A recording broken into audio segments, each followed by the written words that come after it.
Culture Trainer podcast. I am your host, Gina, aka Gina Marie Fit, and today is episode 3, the BS of good versus bad food and the toxic notion of diet culture. I'm sure if you're listening to this podcast, you have been on a diet, you have a history with dieting, or you know somebody who has disordered eating or thought patterns and processes when it comes down to food and exercise. And we really think about how many people in the world are affected by diet culture. It's honestly really sad and disheartening. Personally, for me, it has been something I have struggled with since college. My early 20s was probably my absolute worst time because I had this idea in my head. If you listened in the last episode about abandonment, I used to have this notion that I thought worth was synonymous with weight. And the prettier I was related to how thin I was. And I used to think that if I was thin enough, then I would be worthy enough. And then if I was worthy enough, then people wouldn't leave my life. And early in my 20s, I had been dating somebody that it's crazy to even look back and think this, but I really thought that that was going to be my person for the rest of my life. And I strived so hard to maintain this unrealistic physical appearance because that is what I thought would keep this person. And obviously we're not together anymore. And it was just silly to even think that thought pattern.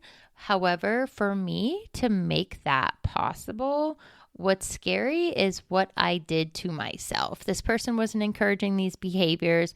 It is just what I came up with in my head, what I saw on social media, what I saw being published and being emphasized, and it's what I did. So something that I'm not proud of, and I'm really grateful that I no longer live my life like that, was living in an extreme caloric deficit. And so I would get up at the crack of dawn and I would do my first workout of the day. And then depending on how many calories I consumed and burned off in that day, I would go to the gym in the evening a second time and do straight cardio. And then I would only eat depending on my caloric base at that point. So however many calories I burned off between my workouts and work, and then how many calories I had consumed. And then that enabled me to eat depending on where I was at. I used to weigh myself every single day when I would wake up, when I would work out, after I would work out. And that cycle lasted a really long time. And yes, to the outside world, I was thin, I was fit, but people had no clue what I was doing to attain that unrealistic physique. And that is what we're going to talk about today. Diet culture is responsible for a lot of disordered eating, and that comes from advertisements, food labels, social media, and even influencers.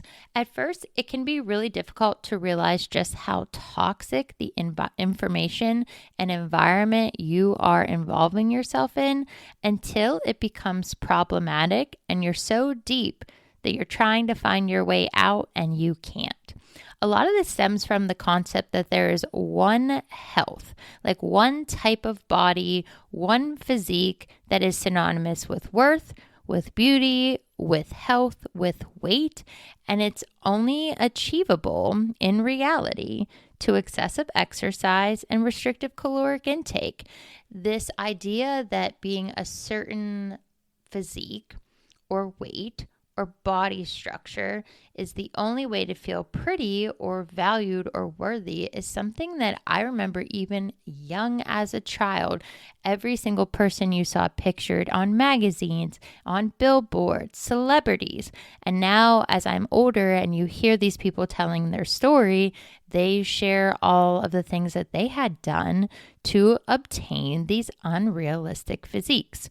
So if you're not familiar, you're probably asking yourself, like, what exactly is diet culture? It's a group of societal beliefs that overly emphasize the importance of physical appearance, that somehow being thin and fit are synonymous with each other, and that while by being seen as this ideal physique, quote unquote, that is what everybody should strive to achieve.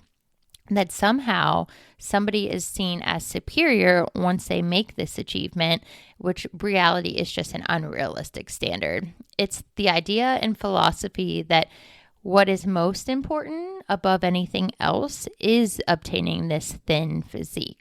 And it comes from strategic labeling foods as guilt-free, skinny girl, low fat, low calorie. And it also now is a result a lot from societal influence and social media influencers. They push a lot of trendy topics. They push a lot of weight loss miracles. They push a lot of workouts, ensuring that, oh, you'll burn X amount of calories or you'll get these results. When in reality, every single person's body is different. And even if you follow that social media influencer, that personal trainer online, and you did everything they said to do, you followed their day in the life of eating, all of it, you would not look the same as they do because you have two different genetic components. You have two different genetic predispositions, and no two people ever look exactly the same. And so this concept that if you take the products I take, you do my workouts, you eat the way I eat, you're never going to look like that person. And honestly, a big part of this comes from this constant trend and emphasis on different diets. You know, keto was big, paleo was big. I still remember when people were doing juice cleanses. And the reality is, if you're seeking a true lifestyle transformation and you want to achieve a certain level of results in a healthy way, you can't do it through things that are unsustainable. Because when you start incorporating those foods that you were avoiding, and then you realize how it affects your body, you can't sustain the results from these diets. And so this concept that health equals thinness, when in reality, health is supposed to be multifaceted. It should be seen as a diverse spectrum that focuses on all aspects of a person's lifestyle. This includes emotional, spiritual, physical, mental, and it can also be cultural.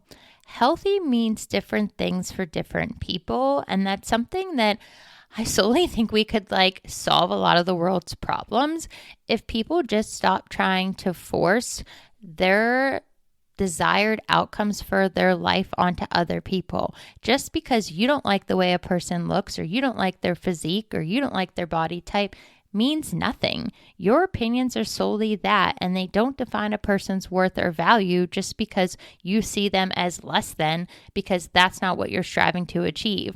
I really feel like if people just minded their own business, that a lot of the world's problems could be solved by people just keeping to themselves. And so a lot of this comes from the promotion of restrictive diets and disordered eating. And I don't even think some of these influencers realize this is what they're doing. Dietary restrictions can include everything from caloric limitations to consuming lower calorie foods, sugar-free foods when you don't need to be consuming them, or honestly removing entire food groups, like people that don't eat carbs because they think carbs are bad. My big thing is when I hear clients say, oh, that food's bad for me, or oh, that food's good for me.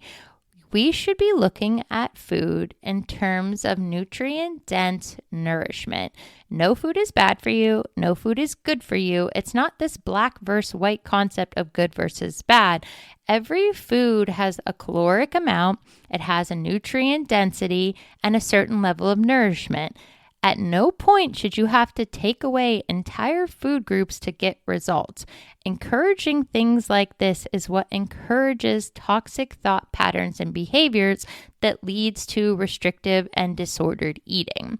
There's what's really become this false dichotomy that I've noticed a lot, especially being on social media, is bad food, bad people, good food, good people. And so we have created this notion that if you eat bad foods, then you're somehow a bad person. And that now as a result of that, because you did indulge, so to speak, you now feel guilt or shame for your choices. Shaming people into losing weight is so incredibly harmful. It's something that blows my mind when people insert themselves into other people's lifestyles and tell them that they somehow should, oh, I really think you should lose weight, or oh, I think this. It's really sad that we think providing ridicule and guilt is somehow going to yield motivation in people. It's honestly shocking to me in 2023 that people still participate in these antics. Because what happens to those people, what you don't realize you're doing, is you're aiding them in developing compensatory strategies so that when they do overeat, when they feel like they're over consuming things or they eat things they're not supposed to be eating, then they have this reverse process where they'll increase their activity or they'll starve themselves. And it's so dangerous in the long term. And these are the things that society and social media have been promoting for years. The reality is, there is no one size that means health.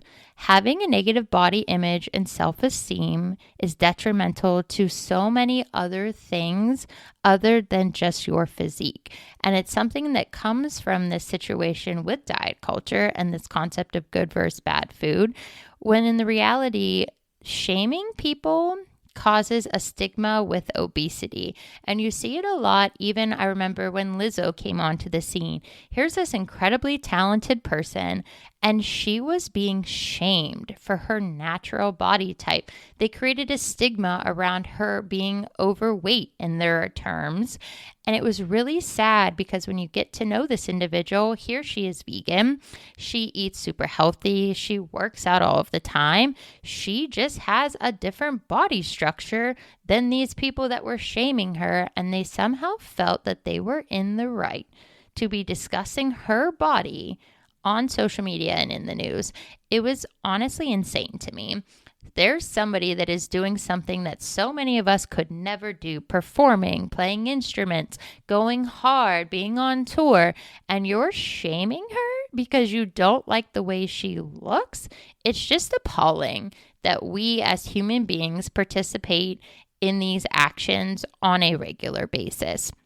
The insane pressure that people feel to lose weight in scenarios like this is what is a big part of diet culture. Because think about every person that looks similar to Lizzo, that has a similar body type.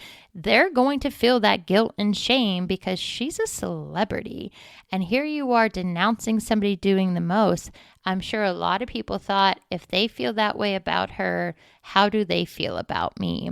And that is what leads to us assuming that people that have a different body type are seen as lazy or unhealthy, when in reality, just because somebody's thin, it doesn't make them healthy, nor does it make them the epitome of beauty or worth. Your weight has nothing to do with your willpower. It has a lot to do with your upbringing, your culture, where you came from, the food choices and access to food you had as a child. Your weight doesn't define your worth, your value, and it also doesn't mean anything to do with your exercise level or your physical capabilities necessarily. Your body type does not mean that you are above anybody else. What makes me honestly the saddest thing as a personal trainer is when clients who are struggling with their weight or their body type and they use exercise as punishment.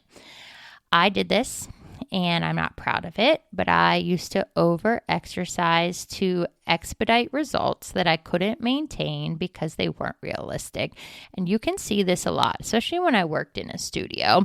The guilt behind people missing a workout, the need to work out more than once a day, the need to work out more because a holiday is coming or because they indulged more than they're used to. I really try to avoid using the word binge because I feel like that's definitely a clinical diagnosable term, but the overindulgence of food, the emphasis on how many calories were burned in a workout, making that synonymous with what they could do that day, what they ate that day, or if they would return back to the gym for a second workout just because they didn't feel like they burned enough calories in that workout. And it was honestly shocking to me when I would witness what seemed to be, again, external healthy people. You would see their external physique and assume that they were one way. Oh, they're healthy. Oh, they're fit. Oh, they're obese.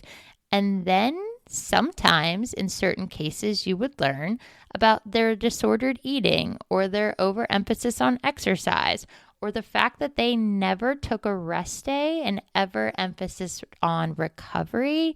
It was really shocking to me how many people worked out 7 days a week or did doubles on so many days and never took the opportunity to recover, to stretch, to give their body a break. And this is what people don't understand, is that you keep going at that level and your body's going to stop responding. You're going to plateau. You're going to have difficulty achieving results because you're doing more than your body should. And when you don't emphasize the importance of rest and recovery, you will pay for it in the long run. So there's been a lot we've talked about in this portion. So now this is like that action item. How do we pivot? How do we recover? How do we move forward as a person, from our personal individualized aspect and also as a society? The first thing that I think is the most important is to reject diet culture. Like, first and foremost, seems super simple. I know it's not, but it's a difficult and overwhelming task. This requires a serious mindset shift. You have to be able to rid yourself in your life of these items, these things, these patterns in order to make this lifestyle change. So something I did was ridding my pantry of low calorie items, like low calorie cookbooks. I stopped revolving my life around my workouts and my calories. There's a period of my life when I literally didn't go places or do things or socialize because I didn't work out. So I would skip going to dinner with people so that I could work out.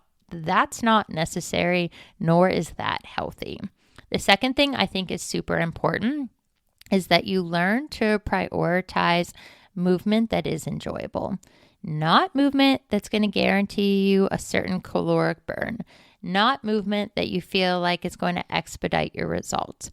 Exercise and working out should be something that we get to do, not something that we feel that we have to do. It should be enjoyable. It should be fun. It should be doing things for yourself in that moment that you genuinely look forward to being a part of and participating. Yes, you have the benefits of obtaining certain physiques. I know I'm working to increase my muscle mass as I'm getting stronger and recovering from a TBI, but when you choose those workouts, you should be choosing to do the things that you seek and desire to do and not putting yourself through hell by participating in a workout you do not enjoy just because you're going to burn more calories. The third thing that was super helpful for me, and I encourage a lot of my clients to do that have this obsessive mentality, is to ditch the scale and learn to nurture your relationship with nutrition. This fear I used to live with when I would lack 10,000 steps when I had a nutrition coach blows my mind to this day. I literally remember doing laps around my kitchen island to hit that 10,000 step goal, because this was before I was a coach, before I had all the education I have. And I assumed that if this is what this person said and I did these things, then I would get these results. And that's not necessarily what happened. You should not feel compelled to get yourself out of bed to go get your steps in. Like, literally, it's just insanity to me that these are things that I saw on social media being encouraged. They're things I participated in, but yet did not yield the results I was hoping for. Also, what's really important when you're trying to nurture a relationship with nutrition is listening to your body, the things that you crave, and not dictating your intake by the caloric count of certain food items. I cannot even believe that there is a period of my life that I did not eat carbs. If you know me, I always joke that if you need a personal trainer and you want somebody to tell you can't have things, I am not the personal trainer for you, because your girl loves donuts. I love candy. I love sweets. I love all food, to be honest. And the fact that I restricted myself for so long just to maintain being under a certain weight just honestly makes me sad because I think about all the missed opportunities I had to eat donuts. Like there's something I just love eating. And the reality is that we should be choosing foods that fuel us, that make us feel good, and that we don't feel like we have to punish ourselves because we ate them. There is no good versus bad here if you have not figured it out. Every single food has a nutrient-dense amount, has a certain level of nourishment, but just because you ate that donut or you enjoyed your holiday meal isn't going to deter you from getting results, and we have to stop teaching people that it will.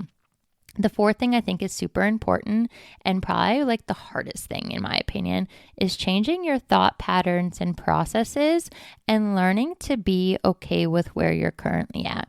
Acceptance for the current body that you are in, appreciation for all that your body endures, and then being able to tell yourself and say affirming positive things that you actually believe. Because saying affirmations or reading personal development isn't necessarily helpful if you don't actually believe it. Rephrase the way you say things. Try to ditch the labels of good versus bad. Try to rid yourself of the idea that you have to earn things by working out, and try to make the lifestyle shift that is embracing all that you are, all that you've been through, and knowing that if there is a certain avenue you want to pursue in this transformation, that it's going to take time. And give yourself the grace and love you deserve, because you know you're going to be consistent, you know you're going to put in the work, and life's going to happen along the way, and that is okay. Lastly, I think the thing that is super important as you are trying to rephrase your thought patterns, as you are changing your relationship with nutrition and learning to reject the societal pressure, is building a community of people like you that are learning to embrace themselves and to avoid surrounding yourself with people who are overly obsessive about exercise and food. When you surround yourself with people who are not ready to make this transition and change, it can be very detrimental to your own progress, because here you are trying to pursue a different ideal and lifestyle, and here you are continually hearing these same thought patterns be brought back into your life. So be very mindful of what you expose yourself to, who you follow on social media, and be mindful of what those are saying around you so that it doesn't send you backwards as you continue to make progress with rejecting diet culture and learning to love the skin you are in. Today's call to action is actually loaded in the description of this podcast. So this year I set out on a mission that my 2023 and 2024 would not look remotely the same. I really want to expand my health and wellness business in the sense of developing an online community so that I can reach people where they're at. So in the description, the last link you'll see is actually access to my free health and wellness community that I just launched and will be building out in 2024. And if you happen to be local to the city of Tampa, bonus points, because we will be doing monthly local meetups, and you guys will get to hear more about a recent partnership I acquired with the Beauty Boost community, where I will actually be leading fitness events and speaking on panels to help others help themselves. So stay tuned, and I'll talk to you soon.